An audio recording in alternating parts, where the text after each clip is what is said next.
दिल थाम कर बैठिए क्योंकि हम वीक 2 के लकी विनर्स का नाम अनाउंस करने जा रहे हैं। And our first lucky winner is week 3 के क्वेश्चन क्लियर है आपकी स्क्रीन पर। Question 1 is what was the first novel of Munshi Premchand. Munshi Premchand का पहला नावल कौन सा था? और आपके ऑप्शंस हैं ए निर्मला, बी गोदान, सी असरार-ए-माविद या डी सेव सदर। अस्सलाम वालेकुम, आदाब, welcome back to my YouTube channel Junaid Anjum official. आज हम सुनने जा रहे हैं मुंशी प्रेमचंद का एक और मशहूर अफसाना, जिसमें हम देखेंगे कि क्या दोस्ती की बुनियाद सच्चाई पर कायम रह सकती है, और एक कहानी जो सच्चाई और इंसाफ की बुनियाद को बयान करती है। आइए सबसे पहले मुसन्निफ़ के मुख्तसरन तारुफ के साथ शुरू करते हैं। 1908 में मुंशी प्रेमचंद की कहानियों का पहला मजमुआ सोज़ वतन के नाम से शाये हुआ। आप पहले नवाब राय के नाम से लिखा करते थे और ये वही नाम है जो आपका बचपन का नाम था, लेकिन नवाब राय का कलमी नाम बाद में मुंशी प्रेमचंद बदल दिया गया। और ये क्यों बदला गया, इसके पीछे बहुत इंटरेस्टिंग स्टोरी है जो हम अगली वीडियो में देखेंगे। आइए बिना देर के इस वीडियो को शुरू करते हैं। याद रहे, हम आपसे पूछने जा रहे हैं 5 आसान से सवाल, जिसका जवाब हमारे प्रीवियस वीडियो में मौजूद है। प्रीवियस वीडियो आप आई बटन पर क्लिक करके या इस वीडियो के आखिर में लिंक से देख सकते हैं। सही जवाब देने पर 2 लकी विनर्स जीत सकते हैं Amazon vouchers worth 500 Indian rupees. और हमारे पाकिस्तानी दोस्तों के लिए जैज़ कैश और इजी पैसे का ऑप्शन भी अवेलेबल है। पंचायत बाय मुंशी प्रेमचंद। जुम्मन शेख और अलगू चौधरी में बड़ा याराना था। साजे में खेती होती, लेन देन में भी कुछ साझा था, एक को दूसरे पर कामिल एतमाद था। जुम्मन जब हज करने गए थे तो अपना घर अलगू को सौंप गए थे, और अलगू जब कभी बाहर जाते तो जुम्मन पर अपना घर छोड़ देते।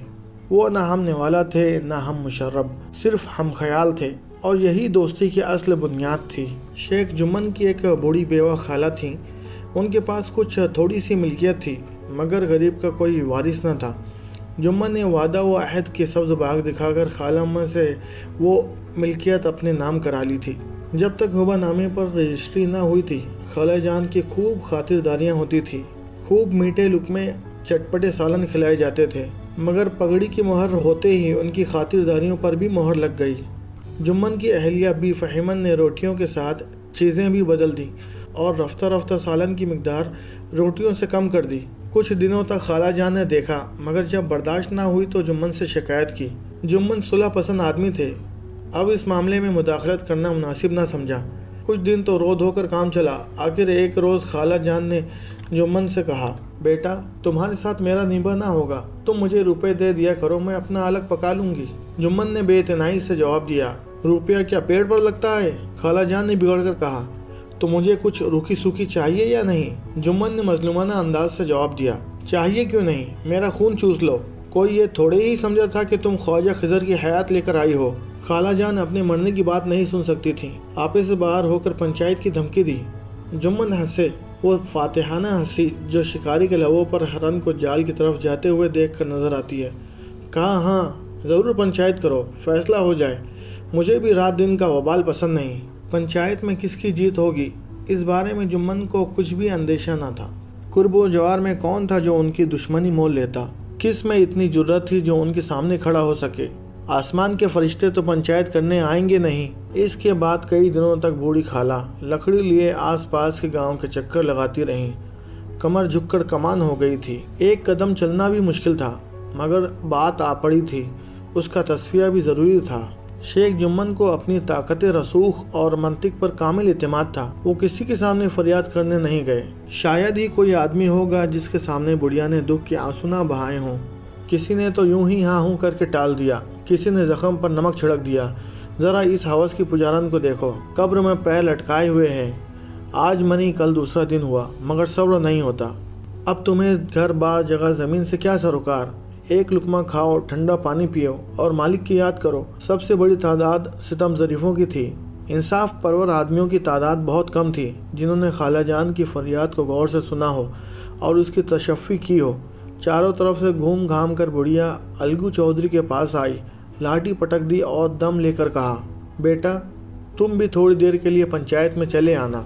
अलगू बेरुखी से बोले, मुझे बुलाकर क्या करोगी? कई गांव के आदमी तो आएंगे ही। खाला ने हाँप कर कहा, अपनी फरियाद तो सबके कान में डाल आई हूँ, आने न आने का हाल अल्लाह जाने। क्या मेरा रोना कोई न सुनेगा? अलगू ने जवाब दिया, यूँ आने को तो मैं आ जाऊंगा, मगर पंचायत में मुंह ना खोलूंगा। खाला ने हैरत से पूछा, क्यों बेटा? अलगू ने पीछे छुड़ाने के लिए कहा, अब इसका क्या जवाब दूं? अपनी अपनी तबीयत। जुम्मन मेरे पुराने दोस्त हैं, उससे बिगाड़ नहीं कर सकता। खाला ने ताक का निशाना मारा, बेटा क्या बिगाड़ के डर से ईमान की बात ना कहोगे? अलगू चौधरी इस सवाल का जवाब ना दे सके। क्या वो नहीं कहने की जुर्रत कर सकते थे? शाम को एक पेड़ के नीचे पंचायत बैठी, टाट बिछा हुआ था, हुक्का का भी इंतज़ाम था। ये सब शेख जुम्मन की मेहमान नवाजी थी। वो खुद अलगू चौधरी के साथ ज़रा दूर बैठे हुक्का पी रहे थे। जब कोई आता था, एक दबी हुई सलाम अलैक से उसका खैर मकदम करते थे, मगर ताज्जुब था कि बाअसर आदमियों में सिर्फ वही लोग आए थे जिन्हें जुम्मन से अपनी कुछ कसर निकालनी थी। जब पंचायत पूरी बैठ गई तो बूढ़ी भी ने हाजरीन को मुखातिब करके कहा, पंचो, आज 3 साल हुए मैंने अपनी सब जायदाद अपने भांजे जुम्मन के नाम लिख दी थी। उसे आप लोग जानते होंगे। जुम्मन ने मुझे ताहयात रोटी कपड़ा देने का वादा किया था। साल 6 महीने तो मैंने उनके साथ किसी तरह रो धो कर काटे, मगर अब मुझसे रात दिन का रोना नहीं सहा जाता।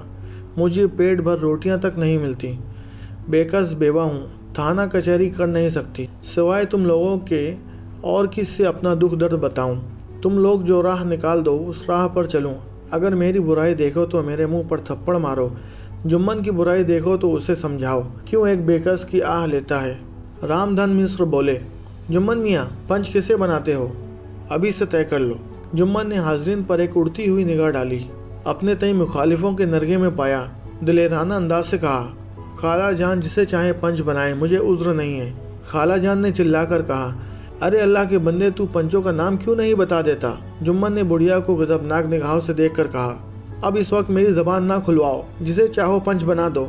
खाला ने जुम्मन के एतराज़ को ताड़ लिया, बोली, बेटा खुदा से डर, मेरे लिए कोई अपना ईमान ना बचेगा। इतने भले आदमियों में क्या सब तेरे दुश्मन हैं? और सबको जाने दो, अलगू चौधरी को तो मानेगा। जुम्मन फर्द मुसर्रत से बाग बाग हो गए, मगर जब्त करके बोले, अलगू चौधरी ही सही, मेरे लिए जैसे रामधन मिश्र वैसे अलगू चौधरी, कोई मेरा दुश्मन नहीं है। अलगू बगलें झाँकने लगे, इस झमेले में नहीं फंसना चाहते थे। एतराज़ करने वाले अंदाज से कहा, बूढ़ी माँ, तुम तो जानती हो कि मेरी और जुम्मन की गाढ़ी दोस्ती है। खाला ने जवाब दिया, बेटा दोस्ती के लिए कोई अपना ईमान नहीं बेचता। पंच का हुक्म अल्लाह का हुक्म है। पंच के मुंह से जो बात निकलती है वो अल्लाह की तरफ से निकलती है। अलगू को कोई चारा ना रहा, सरपंच बने। अलगू चौधरी ने फरमाया, शेख जुम्मन, हम और तुम पुराने दोस्त हैं। जब ज़रूरत पड़ी है तुमने मेरी मदद की है और हमसे भी जो कुछ बन पड़ा तुम्हारी खिदमत करते आए हैं, मगर इस वक्त न तुम हमारे दोस्त हो न हम तुम्हारे दोस्त। ये इंसाफ और ईमान का मामला है। खाला जान ने पंचों से अपना हाल कह सुनाया। जुम्मन एक शान फजीलत से उठ खड़े हुए और बोले, पंचों, मैं खाला जान को अपनी माँ की जगह समझता हूँ और उनकी खिदमत में कोई कसर नहीं रखता। हाँ, औरतों में ज़रा अनबन रहती है, इसमें मैं मजबूर हूँ। औरतों की तो आदत ही है, मगर माहवार रुपया देना मेरे काबू से बाहर है। खेतों की जो हालत है वो किसी से छुपी नहीं। आगे पंचों का हुक्म सर आंखों पर। अलगू को आए दिन अदालत से वास्ता रहता था, कानूनी आदमी थे। जुम्मन से जरा करने लगे। एक एक सवाल जुम्मन के दिल पर हथौड़े की ज़रब की तरह लगता था। जुम्मन हैरत में थे कि अलगू को क्या हो गया है। अभी तो ये मेरे साथ बैठा कैसे मज़े की बातें कर रहा था, इतनी देर में ऐसी काया पलट हो गई कि मेरी जड़ खोदने पर आमादा है। अच्छी दोस्ती निभाई। जरा ख़त्म होने के बाद अलगू ने फैसला सुनाया। लहजा नहायत संगीन और तहकुमाना था। शेख जुम्मन, पंचों ने इस मामले पर अच्छी तरह गौर किया। ज़्यादती सरासर तुम्हारी है। खेतों से माकूल नफ़ा होता है। तुम्हें चाहिए कि खाला जान के माहवार गुजारे का बंदोबस्त कर दो, इसके सिवा और कोई सूरत नहीं। अगर तुम्हें ये मंजूर नहीं तो हुब्बानामा मनसूख हो जाएगा। जुम्मन ने फैसला सुना और सन्नाटे में आ गया। अहबाब से कहने लगा, भाई इस ज़माने में यही दोस्ती है कि जो अपने ऊपर भरोसा करे उसकी गर्दन पर छुरी फेर दी जाए। मगर रामधन मिश्र, फ़तेह खान और जग्गू सिंह इस बेलाक फ़ैसले की तारीफ़ में रद्बुल लिसान थे। इसी का नाम पंचायत है। दूध का दूध, पानी का पानी। दोस्ती दोस्ती की जगह है। मुकद्दम ईमान का सलामत रखना है। ऐसे ही सत्यवादियों से दुनिया कायम है, वरना कब की जहन्नुम में मिल जाती। इस फैसले ने अलगू और जुम्मन की दोस्ती की जड़ें हिला दी। तनादार दरख्त हक का एक झोंका भी ना सह सका। अब वो मिलते जुलते थे, मगर उसी तरह जैसे तलवार से ढाल मिलती है। जुम्मन के दिल से दोस्त की गद्दारी का ख्याल दूर ना होता था और इंतकाम की ख्वाहिश चैन न लेने देती थी। खुशकिस्मती से मौका भी जल्द मिल गया। पिछले साल अलगू चौधरी बटेसर से बैलों की एक बहुत अच्छी जोड़ी मोल लाए थे। बैल पछाई जाति के सुंदर बड़ी बड़ी सींगों वाले थे। महीनों तक कुर्ब जवार के लोग उन्हें देखने आते रहे। इस पंचायत के 1 महीने बाद एक बैल मर गया। जुम्मन ने अपने दोस्तों से कहा, यह दगाबाजी की सज़ा है। इंसान सब्र कर जाए मगर खुदा नेक व बद देखता है। अलगू चौधरी को अंदेशा हुआ कि जुम्मन ने उससे जहर दिलवाया है या उसके बरक्स चौधराइन का ख्याल था कि उस पर कुछ कराया गया है। एक बैल किस काम का? उसका जोड़ा बहुत ढूंढा मगर ना मिला। उसे बेच डालने की सलाह हुई। गांव में एक समझू सेठ थे। वो यक्का गाड़ी हाँकते थे। गांव में गुड़ घी भरते और मंडी में ले जाते। मंडी से तेल नमक लाद कर लाते और गांव में बेचते। इस बैल पर उनकी तबीयत लहराई। सोचा उसे ले लूं। बैल देखा, गाड़ी में दौड़ाया। दाम के लिए 1 महीने का वादा हुआ। अलगू चौधरी भी गरजमंद थे। घाटे की कुछ परवाह ना की। समझू साहू ने नया बैल पाया तो लगे रगेदने। वो दिन में 3-3 4-4 खेपे करने लगे। न चारे की फिक्र थी न पानी की। खेपों से काम था। मंडी ले गए, वहाँ कुछ सूखा भूसा डाल दिया। बेचारा जानवर अभी दम भी न लेने पाया था कि फिर जोत दिया। अलगू चौधरी के यहाँ थे तो चैन की बंसी बजती थी। साफ पानी, डली हुई अरहर, भूसे के साथ खली, कभी कभी घी का मज़ा भी मिल जाता। शाम सवेरे एक आदमी बदन खुजलाता, झाड़ता, पहुँचता, सहलाता। कहाँ वो नाज व नेमत, कहाँ ये आटो पैर की खपन। महीना भर में बेचारे का कचूमर निकल गया। यक्का देखते ही उसका लहू सूख जाता था। एक एक कदम चलना दूभर था। हड्डियाँ निकल आई थी, लेकिन असील जानवर मार की ताब न थी। एक दिन चौथी खेप में सेठ जी ने दूना बोझ लादा। दिन भर का थका जानवर, पैर मुश्किल से उठते थे। उस पर सेठ जी कोड़े रसीद करने लगे। बैल जिगर तोड़ चला, कुछ दूर दौड़ा, चाहा कि ज़रा दम ले। उधर सेठ जी को जल्द घर पहुंचने की फिक्र थी। कई कोड़े बेदर्दी से लगाए। बैल ने एक बार फिर जोर लगाया मगर ताकत ने जवाब दे दिया। ज़मीन पर गिर पड़ा और ऐसा गिरा कि फिर ना उठा। सेठ जी ने बहुत मारा पीटा, टांग पकड़कर खींची, दतनों में लकड़ी खोंस दी मगर लाश ना उठी। तब कुछ अंदेशा हुआ। गौर से देखा, बैल को खोलकर अलग किया और सोचने लगे कि गाड़ी क्यों कर पहुँचे। बहुत चीखे चिल्लाए, कोई नज़र ना आया। करीब कोई गांव भी न था। मारे गुस्से के मोए बैल पर दुर्रे लगाए। ससुरे, तुझे मरना ही था तो घर पर मरता। तूने आधे रास्ते में दांत निकाल दिए, अब गाड़ी कौन खींचे। इस तरह खूब जले भुने। कई बोरे गुड़ और कई कंस्तर घी के बेचे थे। 200-400 रुपये कमर में बंधे हुए थे। गाड़ी पर कई बोरे नमक के थे जो छोड़कर जा भी ना सकते थे। गाड़ी पर लेट गए, वहीं रत जगह करने की ठान ली। आधी रात तक दिल को बहलाते रहे। हुक्का पिया, गाया, फिर हुक्का पिया, आग जलाई, तापा। अपनी दानिश्त में वो तो जागते ही रहे, मगर जब आँख खुली और कमर पर हाथ रखा तो थैली नदारत। कलेजा सुन्न हो गया। कमर टटोली, थैली का पता न था। घबरा कर इधर उधर देखा। कई डब्बे तेल के भी गायब थे। सर पीट लिया, पछाड़े खाने लगे। सुबह को रोते बिलखते घर पहुँचे। सेठानी जी ने हादसा अलमनाक सुना तो छाती पीट ली। पहले तो खूब रोईं, फिर अलगू चौधरी को गालियां देने लगी। निगोड़े ने ऐसा मनहूस बैल दिया कि सारे जन्म की कमाई लूट गई। इस वाक़े को कई माह गुजर गए। अलगू जब अपने बैल की कीमत मांगते तो सेठ और सेठानी दोनों झिल्लाए हुए कुत्तों की तरफ चढ़ जाते। यहाँ तो सारे जन्म की कमाई मिट्टी में मिल गई, फ़कीर हो गए। उन्हें दाम की पड़ी है। मुर्दा मनहूस बैल दिया था, उस पर दाम मांगते हैं। आँख में धूल झोंक दी। मरा हुआ बैल गले बांध दिया। किसी गड्ढे में मुंह धो आओ, तब दाम लेना। सब्र ना होता हो तो हमारा बैल खोल ले जाओ, महीने के बदले 2 महीने जोत लो, और क्या लोगे। इस फैयाजाना फैसले के कदरदान हजरात की कमी भी ना थी। इस तरह झड़प सुनकर चौधरी लौट आते, मगर 150 रुपये से इस तरह हाथ धो लेना भी आसान काम ना था। एक बार वो भी बिगड़े। सेठ जी भी गर्म हो गए। सवाल जवाब होने लगे। खूब मुबाहिसा हुआ। हाथापाई की नौबत आ पहुंची। गांव के कई मुअज़्ज़ज़ आदमी जमा हो गए। दोनों फरीक को समझाया। और सलाह दी कि आपस में सर फटोल से काम ना चलेगा। इससे क्या फ़ायदा, पंचायत कर लो, जो कुछ तय हो जाए उसे मान लो। सेठ जी राज़ी हो गए। अलगू ने भी हामी भर दी। पंचायत की तैयारियां होने लगीं। दोनों फरीक ने गौलबंदियां शुरू की। तीसरे दिन उसी सायादार दरख्त के नीचे फिर पंचायत बैठी। पंचायत पूरी आ बैठी तो रामधन मिश्र ने कहा, अब क्यों देर की जाए, बोलो चौधरी, किन किन आदमियों को पंच बनाते हो। अलगू चौधरी ने मुस्कुराकर जवाब दिया, जिसे सेठ जी ही चुन लें। सेठ जी खड़े हो गए और कड़क कर बोले, मेरी तरफ से जुम्मन शेख का नाम रख लो। अलगू ने पहला नाम जुम्मन का सुना तो कलेजा धक से हो गया, गोया किसी ने अचानक थप्पड़ मार दिया। रामधन मिश्र अलगू के दोस्त थे, तह पर पहुंच गए। बोले, चौधरी तुमको कोई उज़्र तो नहीं है। अलगू चौधरी ने मायूसाना अंदाज में जवाब दिया, नहीं, मुझे कोई उज़्र नहीं है। शेख जुम्मन को भी अपनी अजीमुशान जिम्मेदारी का एहसास हुआ। उसने सोचा, मैं इस वक्त इंसाफ की ऊंची मसनद पर बैठा हूँ। मेरी आवाज़ इस वक्त हुक्म खुदा है और खुदा के हुक्म में मेरी नीयत को मुतलक दखल ना होना चाहिए। हक से जौ भर टलना भी मुझे दुनिया और दीन दोनों में सियाह बना देगा। पंचायत शुरू हुई। फरीकैन ने अपने हालात बयान किए। जरा हुई, शहादतें गुजरीं। फरीकैन के मददगार ने बहुत खींचतान की। जुम्मन ने बहुत गौर से सुना और तब फैसला सुनाया। अलगू चौधरी और समझू सेठ, पंचों ने तुम्हारे मामले पर गौर किया। समझू को बैल की पूरी कीमत देना वाजिब है। जिस वक्त बैल उनके घर से आया उसको कोई बीमारी न थी। अगर कीमत उस वक्त दे दी गई होती तो आज समझू उसे वापस लेने का हरगिज़ तकाजा ना करते। रामधन मिश्र ने कहा, कीमत के अलावा उनसे कुछ तावान भी ले लिया जाए। समझू ने बैल को दड़ा कर मार डाला। जुम्मन ने कहा, इसका असल मामला से कोई ताल्लुक नहीं है। एक और आदमी ने कहा, समझू के साथ कुछ रियायत होनी चाहिए, उनका बहुत नुकसान हुआ है और अपने किए की सज़ा मिल चुकी है। जुम्मन बोला, उसका भी असल मामले से कोई ताल्लुक नहीं, ये अलगू चौधरी की भलमनसी पर मुनहसिर है।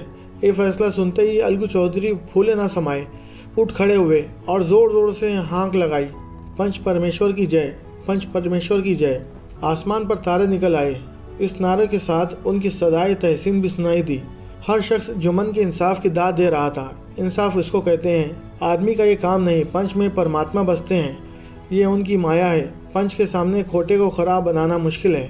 1 घंटे के बाद जुम्मन शेख अलगू के पास आए और उनके गले से लिपट कर बोले, भैया, जब से तुमने मेरी पंचायत की है मैं दिल से तुम्हारा दुश्मन था, मगर आज मुझे मालूम हुआ कि पंचायत की मसनद पर बैठकर न कोई किसी का दोस्त होता है न दुश्मन।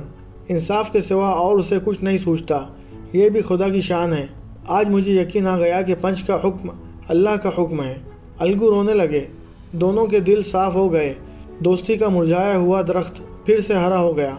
अब वो बालू की ज़मीन पर नहीं, हक और इंसाफ की ज़मीन पर खड़ा था। आइए अब चलते हैं लकी ड्रॉ की तरफ। जिन लोगों ने सही जवाब दिए हैं उनके नाम यहाँ पे आ रहे हैं, आप देख सकते हैं। इस वीक के लकी विनर्स का नाम अनाउंस करने से पहले आइए जान लेते हैं लकी ड्रॉ के रूल्स। लकी ड्रॉ के रूल्स को हमने रिवाइज किया है, इसीलिए ध्यान से देख लें। पहला रूल ये है कि लकी ड्रॉ को क्वालिफाई करने के लिए आपके 5 जवाब सही होने चाहिए और एक आईडी से एक ही एंट्री मानी जाएगी। दूसरा रूल ये है कि आपको अपना आंसर एक पर्टिकुलर फॉर्मेट में इसी वीडियो के कमेंट में देना होगा, जिसमें सबसे पहले आप अपना नाम लिखेंगे, फिर कंट्री लिखेंगे और उसके बाद अपने आंसर लिखेंगे। मिसाल के तौर पर अगर आपका आंसर ए सही लग रहा है तो आप Q1 लिखकर ए लिखेंगे। ऑप्शंस की डिटेल लिखने की कोई ज़रूरत नहीं है। इसी तरह आप बाकी 5 आंसर्स लिखेंगे। ये फॉर्मेट आपको इस वीडियो की डिटेल में और पिन किए हुए कमेंट में भी मिल जाएगा। तीसरा रूल ये है कि आपको कमिंग फ्राइडे तक इंडिया की रात 12 बजे से पहले अपना आंसर इस वीडियो के कमेंट में देना होगा। चौथा रूल ये है कि हम सिर्फ फर्स्ट 100 करेक्ट आंसर को ही लकी ड्रॉ के लिए कंसिडर करेंगे। पांचवा रूल ये है कि 2 विनर्स के नाम अगले संडे को कुरानंदाजी के जरिए शाये किए जाएंगे और विनर्स को 48 आवर्स के अंदर अपने प्राइज़ को कलेक्ट करने के लिए हमें फेसबुक या इंस्टाग्राम पर मैसेज करना होगा। आई होप आपको लकी ड्रॉ के रूल्स समझ गए होंगे। दिल थाम कर बैठिए क्योंकि हम वीक 2 के लकी विनर्स का नाम अनाउंस करने जा रहे हैं। And our first lucky winner is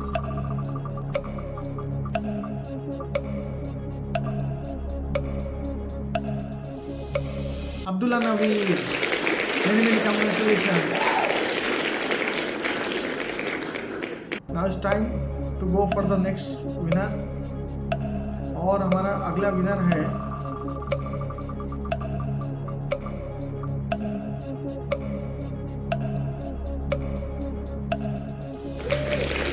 आ रही है। Many many congratulation to both of you. आइए अब हम वीक 3 के क्वेश्चंस देख लेते हैं। वीक 3 के क्वेश्चंस ये रहे आपकी स्क्रीन पर।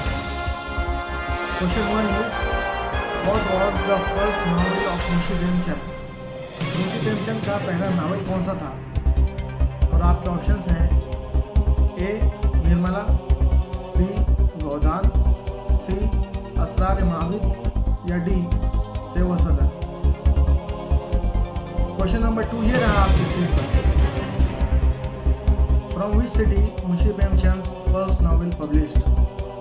मुंशी प्रेमचंद का पहला नावल किस शहर से शाये हुआ था? और आपके ऑप्शंस हैं ए बनारस, बी इलाहाबाद, सी लखनऊ या डी कानपुर। क्वेश्चन नंबर 3 ये रहा आपकी स्क्रीन पर। What relation was Ghisu to Madhav. Ghisu का माधव से क्या रिश्ता था? और आपके ऑप्शंस हैं A brother, B uncle, C friend या डी फादर। क्वेश्चन नंबर 4 ये रहा आपकी स्क्रीन पर। What was the name of Madhav's wife. Munshi Premchand के अफसाने कफन में माधव की बीवी का क्या नाम था? और आपके ऑप्शंस हैं ए धनिया, बी बुधिया, सी हरिया या डी इनमें से कोई नहीं। क्वेश्चन नंबर 5 ये रहा आपकी स्क्रीन पर। Where did Madhav and Ghisu spend the money. Madhav और घेसू ने पैसा कहाँ खर्च किया?